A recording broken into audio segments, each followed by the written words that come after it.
우리 한 절인데 같이 한번 읽어볼까요? 시작. 사무엘이 돌을 취하여 미스바와 센사에 세워 이르되 여호와께서 여기까지 우리를 도우셨다 하고 그 이름을 에벨에셀이라 하니라. 아멘. 이제 김수현 자매님 나오셔서 색소폰으로 주가 보이신 생명의 길. 너무 많이 해서 다음 주로.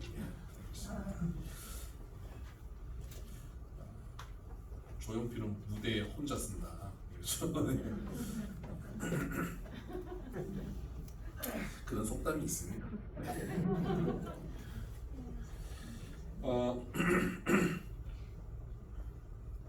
그럼 제가 바로 설교하면 되는 거죠? 네. 오늘 이 본문 말씀으로 에벤 에셀이라는 제목 가지고 함께 말씀을 나누겠습니다.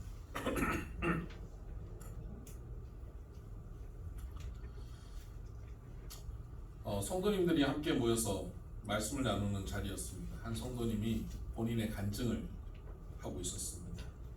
그분은 그 당시 최근에 교통사고를 당했고, 그리고 큰 사고였는데 큰 부상 없이 멀쩡했고, 또 그 이후에 보험 처리가 잘 돼서 좀 안 좋았던 차인데 오히려 보상을 잘 받아가지고 더 잘 됐다고. 야, 참 하나님께서 이렇게 복을 주셨다. 너무 감사하다. 이렇게 고백을 하고 있었습니다. 우리 모두 다 집사님 얼마나 감사해요. 교통사고 가운데도 하나님께서 함께 하셔서 이렇게 도우셔서 너무 감사하다. 이렇게 고백을 하고 있는데 그 중에 한 분, 좀 깨어있는 분이 이런 얘기를 하셨어요. 아니 근데 목사님, 하나님이 도우시면 사고 나기 전에 진작 좀 도와주시지. 굳이 보험 처리를 해서 그 돈으로 차를 수리하고 바꾸고 이런 걸 꼭 해야 합니까?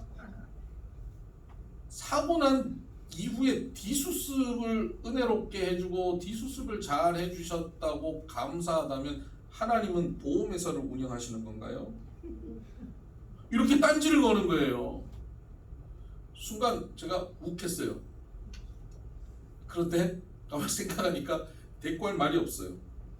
그래, 좀 진작 좀 해주시지. 저도 가만 생각하니까 하나님의 도우심이 좀 아쉬운 게 있어요. 늘 제 삶에도 그렇고 성도들의 삶의 자리에 보면 하나님 도우심이 나타나는데 타이밍이 꼭 늦어요. 진작 해주시면 되는데 좀 우리가 기대했던 그 타이밍이 지나서 하실 때가 너무 많은 거예요. 그리고 내가 원하는 그 방식대로 거의 안 하세요. 지금 현찰을 딱 주시면 되겠는데 하나님께서 현찰을 주시는 법은 별로 없고 내가 너와 함께하노라 말씀을 주시고 기도하겠습니다 하고 기도로 돕는 사람을 붙여주시고 이런 식인 거예요. 좀 화끈하게 도와주시지. 또 도움이 와도 지금 그 고비만 살짝 넘게 도와주시는 경우가 너무 많은 거예요. 그래서 아이고 하나님의 도우심이 뭐 이런가 하는 그런 오해가 생기려고 하더라고요. 그때 제가 하나님 도우심에 대해서 묵상을 좀 했습니다. 정말 하나님의 도우심이 이렇게 아쉬운 건가? 타이밍이 이렇게 늦은 건가? 과연 그런 건가? 라는 고민을 하면서 말씀을 묵상하는데 하나님께서 깨닫게 해주시는 게 있었습니다. 그 깨달음을 오늘 함께 나눌 때 여러분이 하나님의 도우심을 분명히 그 오해가 풀어지고 분명한 이해를 가지시고 하나님의 도우심이 여러분의 삶 가운데 풍성해지기를 주의 이름으로 축복합니다. 여러분 자녀들에게 그 어린아이들, 초등학교 다니는 아이들에게 숙제를 도와주신 적이 있으십니까? 저도 우리 애들 어릴 때 숙제 도와준 적이 있는데 이렇게 막 하는데 글씨도 삐뚤삐뚤 하기 싫을 때 막 더하기를 빼기를 하고 막 이럴 때가 있잖아요. 그럼 옆에 속이 터져요. 이제 곧 자야 되는데 너무 늦게까지 막 숙제하고 있으면 속이 터지는 거예요. 야, 너 저기 가. 그럼 연필 빼앗아서 막 내가 하고 싶은 거예요. 내가 여러분 그런 적 없으세요? 내가 막 하고 싶어. 뭐 그림을 그려도 뭐 색칠을 하는데 막 옆으로 막 색깔이 나가고 말이죠. 색깔도 또 이상한 색깔 갖고 색칠하고 엉뚱하게 그리고 있을 때, 야, 너 일로 와, 나와, 내가 할게. 그럴 때 있으시죠? 그때 부모가 하면 어떨까요? 깔끔하죠. 부모가 하면 100점이죠. 부모가 하면 선생님한테 칭찬받을 만한 숙제를 해서 갈 겁니다. 그렇게 부모가 자녀를 도우면 그게 참된 도움일까요? 아니에요. 그것은 자녀를 진짜 도우는 게 아니에요. 자녀를 정말 돕는다는 것은 그 답답한 시간을 견뎌주고 그 자녀를 그때 격려하고 또 때로는 끌어주기도 하고 색깔을 찾아주기도 하고 그러면서 그 자녀에게 이 숙제를 해갈 수 있도록 이끌어주는 거예요. 이게 돕는 겁니다. 하나님께서 우리를 돕는다는 것이 그렇습니다. 우리는 지금 현재 우리가 당면한 이 문제를 언제 어떻게 빠르게 화끈하게 해결만 되면 그게 하나님의 도우심이라고 생각하는 거예요. 근데 하나님의 도우심은 그 문제 해결하는 데만 초점이 있는 게 아니에요. 애 숙제를 해결하는 데만 부모의 도우심이 있는 게 아니에요. 하나님의 도우심은 그 문제 해결의 차원이 아니라 그것보다 더 근원적인 차원이에요. 그렇기 때문에 우리에게 있는 이 어려운 문제들을 한순간에 해결해 주시거나 화끈하게 해결해 주지 않고 하나님의 여러 가지 방법을 통해서 하나님이 도우시는데 그 도우심의 끝은 결국 목적은 뭐냐? 그 도우심을 통해서 우리가 하나님의 나라, 천국을 누리게 하는 것에 있다는 겁니다. 천국은 우리가 죽어서 가는 것만이 천국이 아니라 여기서부터 여러분 가정과 사업자가 직장과 삶의 자리에서 누리는 것이 천국이 되어야 되는 줄 믿습니다. 여러분 그 천국을 누린다는 것은 그냥 이루어지는 게 아니에요. 하나님의 도우심을 통하여 이루어지는데 하나님은 그 도우심을 주시기 위해 우리의 방식과는 좀 다른, 우리의 기대와는 좀 다른 방식으로 도와주고 계십니다. 오늘 본문에는 에벤 에셀이라고 하는 말이 나옵니다. 사무엘이 미스바와 센 사이에 돌을 세웠습니다. 그리고 이 돌을 에벤 에셀이라고 부르죠. 뜻이 뭐냐면 여호와께서 우리를 여기까지 도우셨다는 겁니다. 어떤 일이 있었냐면 이스라엘 옆에 블레셋, 아주 강력한 철기 문명을 먼저 도입한 아주 강력한 나라입니다. 그들이 갖고 있는 강력한 전력으로 이스라엘을 공격하는 거예요. 늘 이스라엘을 공격하고 침략해서 괴롭히는 겁니다. 힘들어요. 그런데 하나님께서 그들의 공격을 막아주시고 그 전쟁에 승리케 하여 주신 겁니다. 그리고 승리하고 난 다음에 돌을 세우고는 사무엘이 백성들 앞에 얘기합니다. 하나님께서 여기까지 도우셨다. 에벤 에셀. 신원 에벤 에셀이 아닙니다. 에벤 에셀. 하나님 여기까지 도우셨다. 여러분, 하나님이 여기까지 도우셨다라고 하는 말은 그러면 결국 출발점이 있다는 거 아니에요? 하나님이 도우시는 출발부터 여기까지 아닙니까? 그러면 어디서 출발했을까요? 이 전쟁을 도우셨다 그러면 그냥 하나님 도우셨다라고 말할 텐데 여기까지라고 하는 건 전쟁 이전 언제부터 도우셨다라는 의미거든요. 언제부터일까요? 여러 가지 추정해 볼 수 있겠지만 사무엘상 7장을 근거로 해서 살펴보면 1절을 한번 보십시다. 사무엘상 7장 1절. 기럇 여아림 사람들이 와서 여호와의 궤를 옮겨 산에 사는 아비나답의 집에 들여놓고 그의 아들 엘리야사를 거룩하게 구별하여 여호와의 궤를 지키게 하였더니 걔가 기럇 여아림에 들어간 날부터 20년 동안 오래 있은지라 이스라엘 온 족속이 여호와를 사모하니라. 여호와의 궤가 이전에 엘리 제사장이라고 하는 제사장이 이스라엘 대표하고 있을 때 블레셋과 전쟁에서 여호와의 궤가 블레셋에게 뺏긴 적이 있습니다.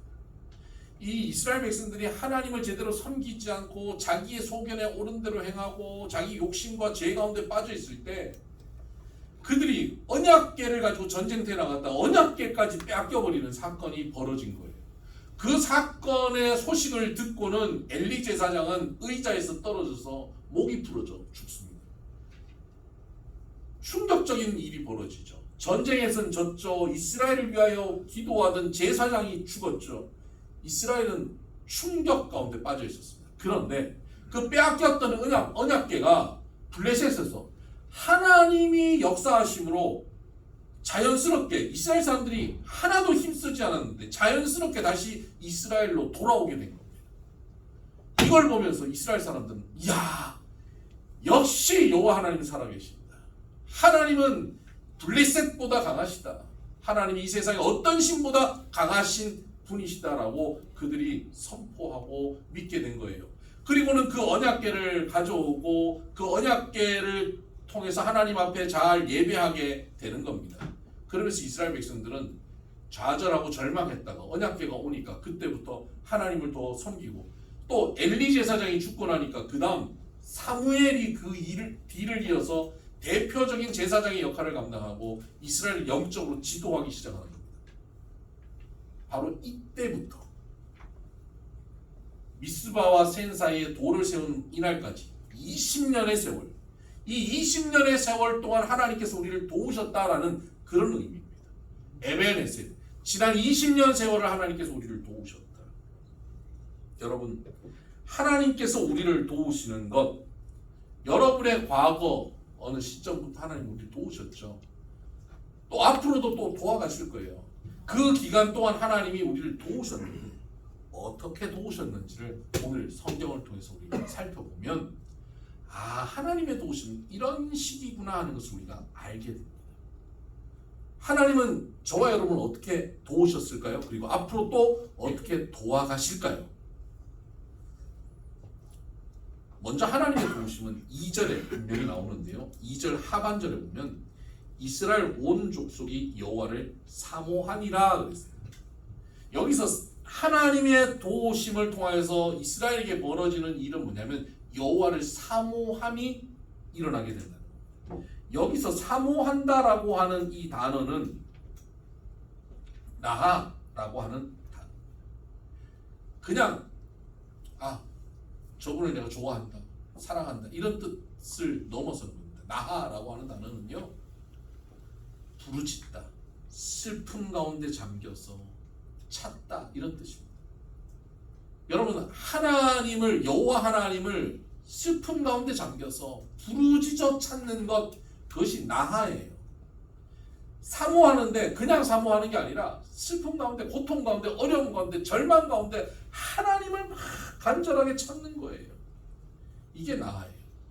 그러니까 여러분, 지난 20년 동안 이들이 나하했다는 거예요. 그럼 20년 동안 나하했다는 것은 다른 말로 20년 동안 편안한 일들만 있었다는 겁니까? 아니면 어렵고 힘든 일이 계속 반복됐다는 겁니까? 어렵고 힘든 일이 반복됐다는 겁니다. 아니, 언약궤가 왔고 사무엘이라는 훌륭한 선지자, 훌륭한 제사장이 그들을 돕고 위에서 격려하는데 왜 어렵냐는 거죠. 이 어려움을 통하여서 이들이 나하하고 하나님께 나와서 부르짖고 찾고 기도함으로 하나님 앞에 나오게 만드는 것, 하나님께 점점 가까이 나오게 하는 것, 그것이 하나님의 도우심이라는 거죠. 여기 계신 우리 성도님들 가운데 원래 태어나면서부터 모태신앙인들 아니시면 어느 시점에 교회를 나오시는 순간들이 있었을 거 아닙니까? 많은 분들이 그 교회를 처음 나오시는 그 순간들의 얘기를 들어보면요, 사업도 잘 되고 가정도 행복하고 자녀들도 공부 잘하고 건강에 아무 문제 없고 하는 일들마다 그냥 형통하면 교회 절대 안 옵니다. 주일날 놀러 가지. 그렇죠? 절대 안 옵니다. 필드 나가지. 여기 안 와요. 그런데 건강에 문제 생기고 사업에 문제 생기고 남편 속썩이고 자녀는 더 속썩이고 나는 나 자신이 더 속썩이고 이럴 때 교회 오는 거예요. 그럴 때 이리 봐도 절망이고 저리 봐도 실망이고 누구를 봐도 원망스럽고 그럴 때 그때 좌절, 절망, 원망이 가득할 때 사람들은 뭘 합니까? 술을 찾고요. 극단적인 생각들을 하게 됩니다.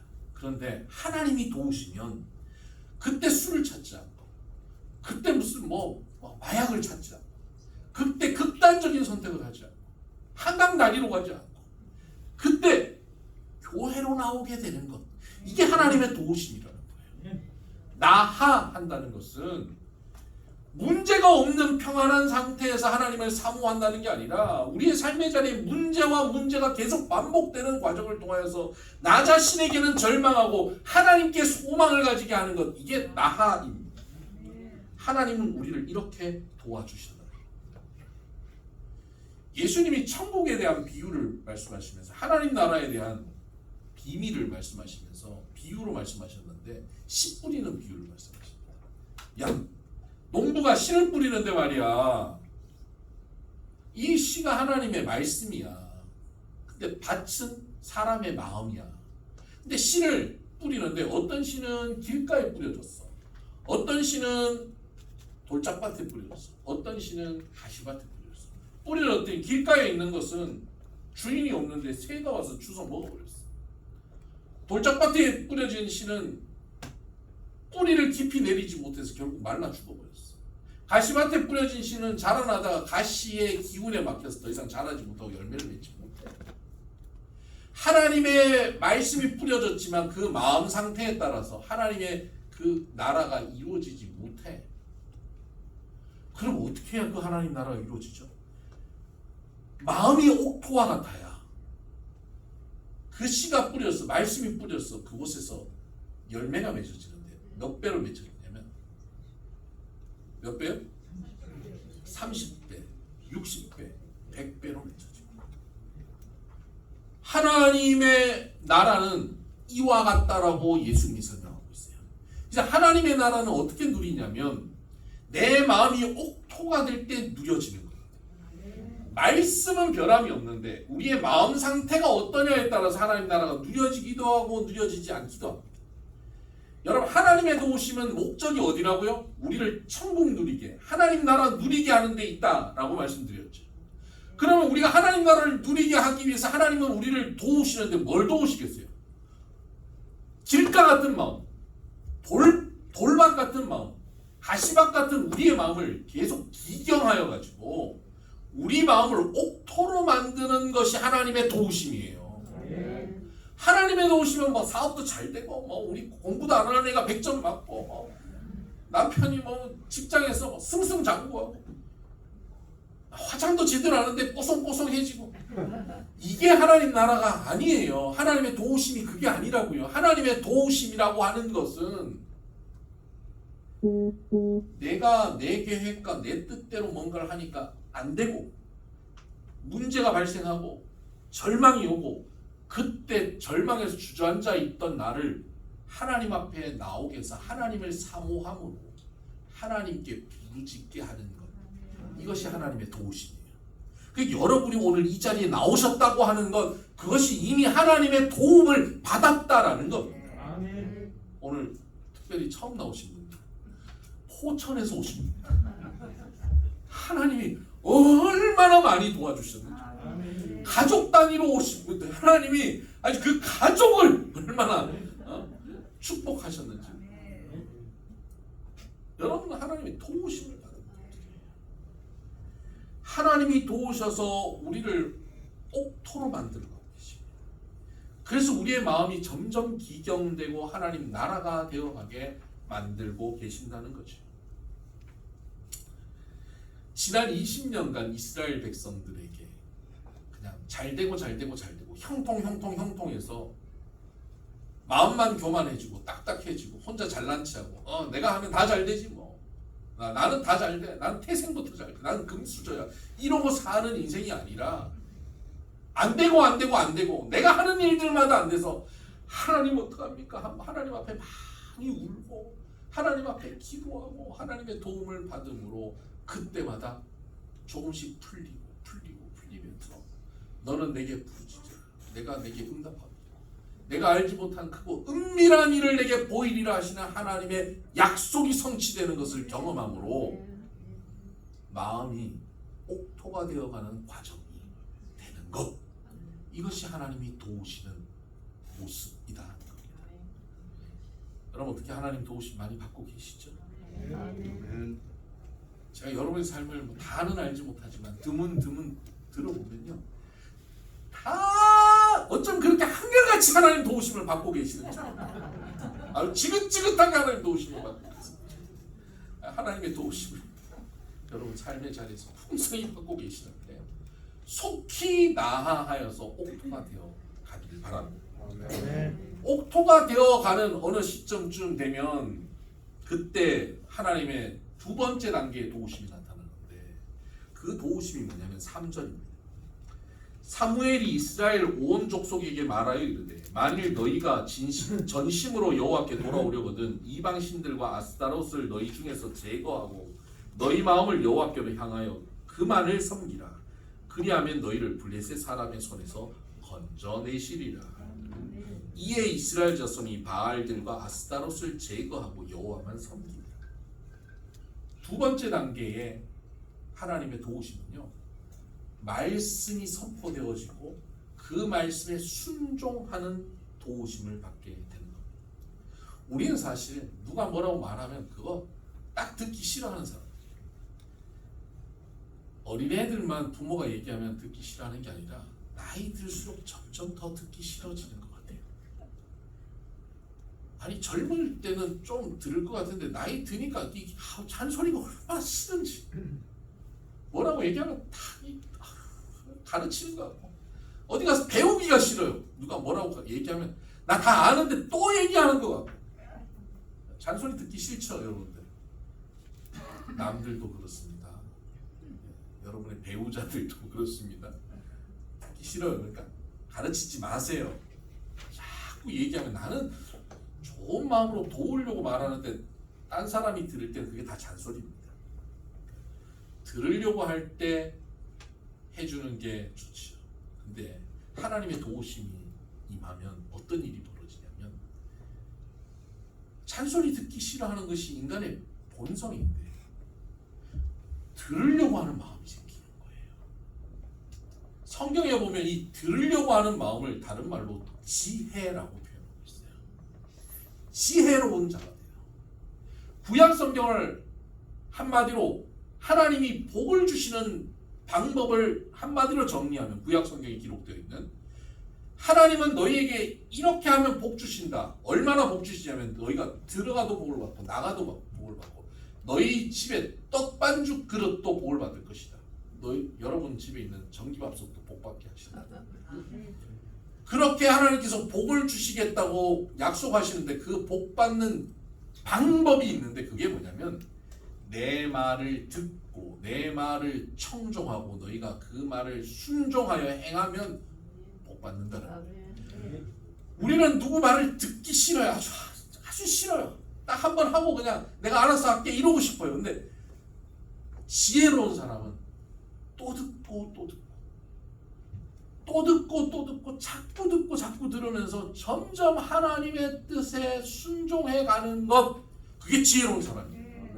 근데 사람은 지혜롭잖아요. 사람은 미련해요. 안 들으려고 해요. 고집스러워요. 그게 본성이에요. 죄인들이기 때문에. 근데 하나님이 도우시면 마음이 옥토가 되어가면서 점점 하나님의 말씀을 듣고 싶어져요. 아니 교회 와서 예배를 드리는데 전에는 찬양은 좋았어. 근데 목사님 설교만 하면 하나 둘 셋에서 끝나지 뭐 네까지가 이렇게 막 짜증이 나는데 하나님께서 도와주셔서 말씀의 은혜가 임하기 시작하면요, 넷도 좋고 다섯도 좋고 다섯 다시 일 뭐 이렇게 돼도 좋고 그 말씀이 막 꿀처럼 달기 시작하는 거예요. 하나님의 도우심, 그 하나님의 도우심이 나타나서 순종하게 되는 거예요. 이스라엘 백성들이 하나님의 말씀을 듣고 순종합니다. 야, 너희 우상을 버려라. 아스타롯을 버려라. 그랬더니요, 이들이 우상을 버리는, 바알과 아스타롯을 버려버립니다. 우상을 버린다는 게 이 사람들이 쉬운 일이 아니에요. 제가 교회 처음 나오신 분들 간혹 이제 예수 믿기로 결정하면 제가 그런 얘기해요. 집에 그 베개 안에 있는 부적 가져오세요. 귀신같이 하시네. 귀신이 아니에요. 그 뻔한 거잖아요. 부적 있는 거 뻔한 거. 어떤 분은 그게 얼마짜리인데 이렇게 생각해요. 교회 가서 하나님의 도우심도 받고 또 부적의 힘도 빌리고 이렇게 살면 좋지 이렇게 생각해요. 양다리 안 됩니다. 신앙생활에 양다리 안 돼요. 근데 이스라엘 백성들이 지난 20년 동안 하나님 앞에 부르짖고 나아하면서 사모하며 나오는데 양다리였어요. 그 버리라고 얼마나 많이 말했겠어요. 그런데 안 버렸어요. 그런데 20년째쯤 됐을 때 버리라 그랬더니 이들이 버리기 시작하는 거예요. 이게 은혜예요. 이게 옥토가 된 모습이에요. 말씀을 듣는데 순종하기 시작하는 겁니다. 그리고는 더 나아가서 6절에 보니까 그들이 미스바에 모여 물을 길어 여호와 앞에 붓고 그날 종일 금식하고 거기에서 이르되 우리가 여호와께 범죄하였느냐 하니라. 여러분, 물을 붓고 회개합니다. 물을 붓는다라고 하는 것은 어떤 의미냐면, 여러분, 바알과 아스타롯 우상 앞에 그들이 우상을 섬겼던 이유와 목적이 뭔지 아십니까? 그 중동 지역에는 비가 많이 안 오잖아요. 농사를 지으려면 비가 굉장히 중요하거든요. 근데 이스라엘 백성들은 원래 400년 동안 그 가나안 땅, 애굽 땅에 가서 목축업했고 광야에 40년 동안 있으면서 그들은 그냥 만다만 주워 먹었지 뭐 농사 지을 줄을 몰라요. 그리고 가나안 땅의 그 기후도 몰라요. 농사법을 몰라요. 할 줄 아는 게 그냥 양치는 것 정도예요. 근데 가나안 땅 들어와서 살려고 하니까 농사를 어떻게 지어야 되는지 모르고 언제 파종하고 언제 추수할지 몰라요. 근데 이 가나안에 사는 이방인들 보니까 농사법을 알아요. 야, 그 선진농법 우리 좀 가르쳐줘. 과거의 선진농법이 핵심이 뭡니까? 비가 어떻게 오느냐.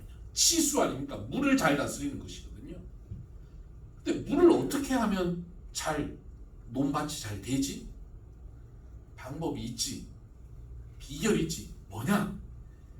맨입에 못 가르쳐주지. 돈 가져와. 이게 복채입니다. 복채 가져와. 갖다 주니까 야, 우리 앞에 절을 해. 바알 신이야.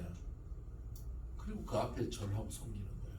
바알과 아스타롯이 우상인데 그 우상이 하늘에서 서로 부부의 연을 맺는 순간 그때 그들이 신혼방에 들어가면 신혼방 문을 딱 닫듯이 신혼방에 들어가면 구름으로 싹 가려서 거기서 비가 내리게 한다는 거예요. 이야, 과학적이다. 말된다. 그리고 거기 섬기기 시작한 겁니다. 바알과 아스타롯을 버렸지만 그들 마음속에는 여전히 섬기고 있는 게 뭐예요? 물이에요. 경제력이에요. 바알을 섬겼던 목적은 바알이 훌륭해서가 아니라 바알 때문에 받을 물을 가지고 싶어서 섬겼던 것 아닙니까? 우상이라고 하는 것은 그 우상의 대상되는 우상이 중요한 게 아니라 우상을 만들어내는 내 마음의 욕심이 중요한 거거든요. 그 마음의 욕심이 바로 물이에요. 그 물을 쏟아 부어버렸다. 자기 마음이 기경되고 나니까 하나님 앞에 물을 쏟아 부어 우상을 다 쏟아내는 거예요. 자기 욕심까지 쏟아버린 거예요. 내려놓아버린 겁니다. 그때 6절 하반절 끝에 보면 이런 말씀이 있습니다. 사무엘이 미스바에서 이스라엘 자손을 다스리니라. 그때 비로소 사무엘이 이스라엘을 다스린다라는 표현을 합니다. 사무엘이 다스린다는 게 뭐냐면 사무엘이 왕이 아니거든요. 무엇으로 다스리냐? 하나님의 말씀으로 다스렸다. 다시 말하면 하나님께서 사무엘을 통해서 말씀으로 이스라엘을 통치하셨다 하는 겁니다. 여러분, 하나님이 비로소 이스라엘을 통치하시는 겁니다. 하나님의 백성이었는데 하나님의 땅에 들어왔는데 우상 섬기고 자기 욕심 섬기고 자기 멋대로 자기 소견에 옳은 대로 행하던 사람들이 비로소 하나님의 말씀의 통치 안에 들어온 겁니다. 여러분, 하나님이 통치하시면 그 땅이, 그 백성이 무엇이 되냐면 하나님의 나라가 되는 거예요. 하나님의 나라가 뭡니까? 천국이죠. 결국 그들에게 천국을 주신 거예요. 하나님 나라를 주신 겁니다. 그들이 말씀을 듣고 순종하게 만들어 주심으로 그들이 하나님 나라가 되게 하신 것입니다. 나아하게 하면서 부르짖고 간절히 나가면서 마음을 기경하고 말씀을 점점 듣고 순종함으로 하나님의 통치가 임하여 하나님 나라 되게 하신 것이죠. 우리의 삶에도 하나님은 이렇게 도우십니다. 그냥 이 문제만 해결하고 하나님 이 문제만 이렇게 해결해 주세요. 빨리 해결해 주세요. 화끈하게 해결해 주세요.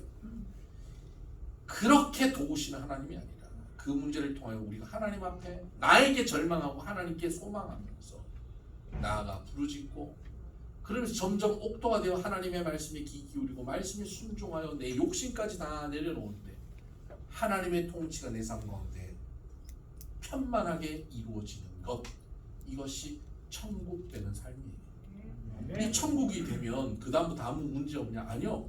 사단이 얼마나 공격하는지 몰라요. 하나님이 다스리시는 땅이 되었더니요, 이제 블레셋이 아주 전면전을 선언하고 달려오기 시작합니다. 전에는 조금씩 노략질했는데 이제는 전면전으로 덤벼드는 겁니다. 여러분, 우리가 하나님께 말씀을 듣고 순종하고 하나님 나라가 이루어지면 사단은 더 우리를 강력하게 공격할 때가 있습니다. 이때 두려움이 찾아오죠. 그러나 이들은 두려움 가운데 더욱더 하나님 앞에 기도합니다. 하나님 앞에 예배합니다. 그랬더니 12절을 보십시다. 7장 12절. 7장 10절입니다. 10절. 사무엘이 번제를 드릴 때에 블레셋 사람이 이스라엘과 싸우려고 가까이 오매 그날에 여호와께서 블레셋 사람에게 큰 우레를 발하여 그들을 어지럽게 하시니 그들이 이스라엘 앞에 패한지라.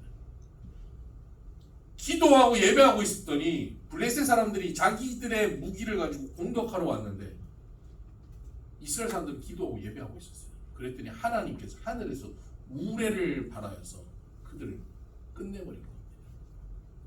이 사람들은 땅의 능력으로 전쟁하려고 하는데 하나님은 하늘의 능력으로 끝내버리시는 거예요. 이것이 하나님 나라의 모습입니다.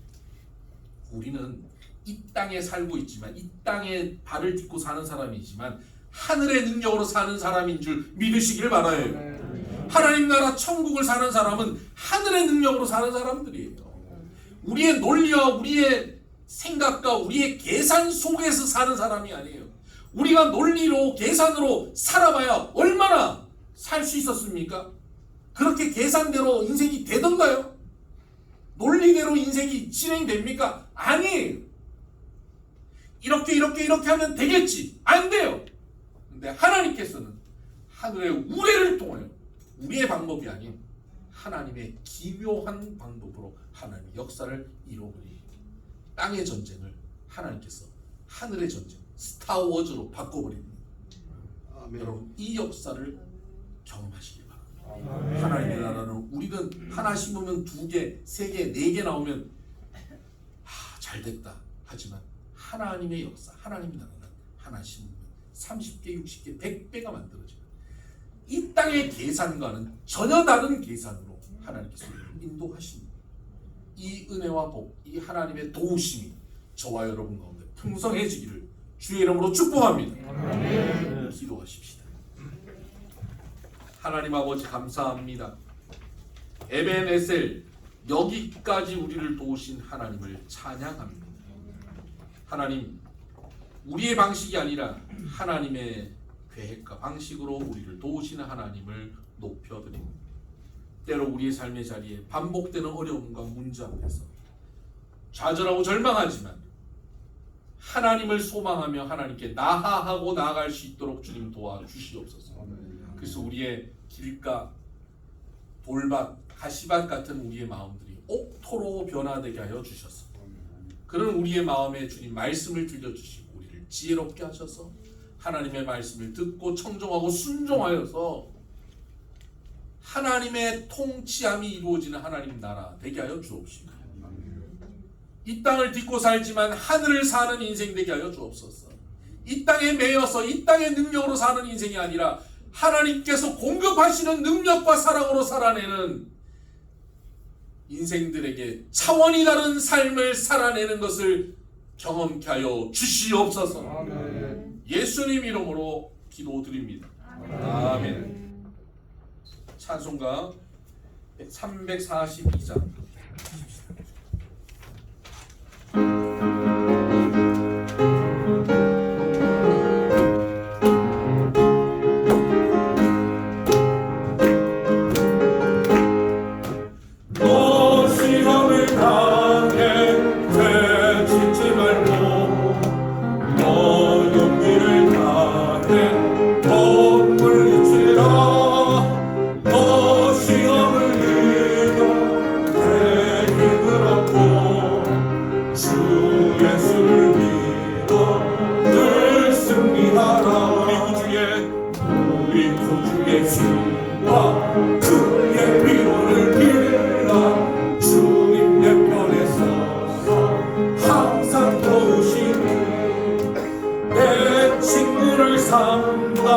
잘 선택하고 너 언행을 삼가 늘 조심하라.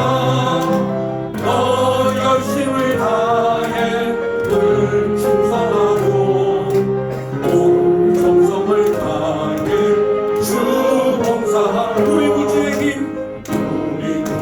힘과 그의 위로를 빌라. 주님 내 편에 서서 항상 도우시니 잘 이기는 자는 상 받으리니 워낙 심지 말고 늘 전진하라. 내 구세주 예수 힘 주시리니 주 예수를 믿어 늘 승리하라. 우리 구주의 힘과 그의 위로를 빌라. 주님 내 편에 서서 항상 또 우리 구주의 힘과 그의 위로를 빌라. 주님 내 편에 서서 항상 도우시리. 우리 말씀을 붙잡고 각자의 고백으로 주님 앞에 기도하십시다. 하나님의 도우심이 필요하십니다. 하나님, 내 삶의 내 형편 주님 아시지 않습니까? 하나님 도우심 없으면 감당할 수 없습니다. 하나님 도와주시옵소서. 하나님 도우셔서 내 마음을 옥통화가 되게 하여 주시고, 하나님 도우셔서 하나님의 말씀이 들리고 그 말씀에 순종하게 하여 주시고, 우리 삶이 천국되고 하나님 나라 되게 해달라고 우리 같이 기도하며 나갑니다. 기도하십시오. 하나님 아버지 감사합니다. 하나님의 도우심을 우리 가운데 두고 내 힘과 내 능력으로 아무것도 할 수 없음을 고백합니다. 한계가 분명히 있음을 압니다. 하나님 아버지, 그 한계 앞에 이제 지치고 피곤하여 넘어졌습니다. 하나님, 나를 가지고 살아가는 데는 절망밖에 없습니다. 허무합니다. 포기할 일들이 너무나 많습니다. 지칩니다. 그러나 주님만을 의지합니다. 주님만을 나아합니다. 부르짖고 찾습니다. 우리의 마음을 옥토와 같이 변화시켜 주시고 하나님의 말씀에 귀 기울여 말씀이 우리를 다스리시는 하나님 나라 되게 하여 주시옵소서. 하나님 아버지, 말씀대로 주님 우리를 복되게 하여 주셔서 하나님의 도우심으로 우리가 하나님 앞에 옥토로 변하게 하여 주시고 지혜롭게 성장하여 하나님의 말씀을 듣고 순종하고 말씀을 행함으로 하나님의 나라가 이루어지는 삶 되게 하여 주셔서 이 세상의 방식이 아니라 하늘의 방식으로 살아내는 인생 되게 하여 주옵소서. 삶의 자리에 30배, 60배, 100배의 열매가 맺어지게 하여 주시고 하늘의 우레와 같은 능력으로 살아가는 인생 되게 하여 주시옵소서. 우리를 공격하는 어둠의 권세, 사단의 세력, 악한 세력들이 하나님의 우레 소리에 떠나가는 역사가 있게 하여 주시옵소서. 질병이 떠나가게 하여 주시고 문제가 떠나가게 떠나가게 하여 주시옵소서. 아픔과 고통이 떠나가게 하여 주시고 하나님의 나라, 하나님의 통치, 하나님 주시는 참 샬롬 평안이 임하는 우리의 삶 가정 되게 하여 주시옵소서.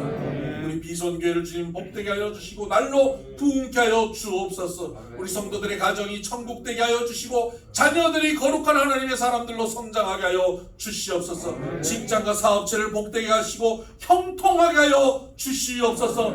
하나님 아버지, 귀한 예물 바치는 손길을 기억하여 주옵소서. 감사의 제목 11조와 또 선교의 제목 가지고 주님 앞에 드리오니 주님 하늘 창고문을 여시고 이 땅에 쌓을 곳이 없도록 부어 주시옵소서. 예물이 쓰이는 곳마다 주의 뜻 나타나게 하여 주옵소서. 필레오 기독국제학교를 축복합니다. 복되고 아름다운 학교 되게 하시고 권홍성 목사님과 모든 교사를 성령 충만케 하여 주시옵소서. 또 한 주간 주와 동행하며 주께 영광 돌리는 우리 모든 성도들 되게 하여 주옵소서.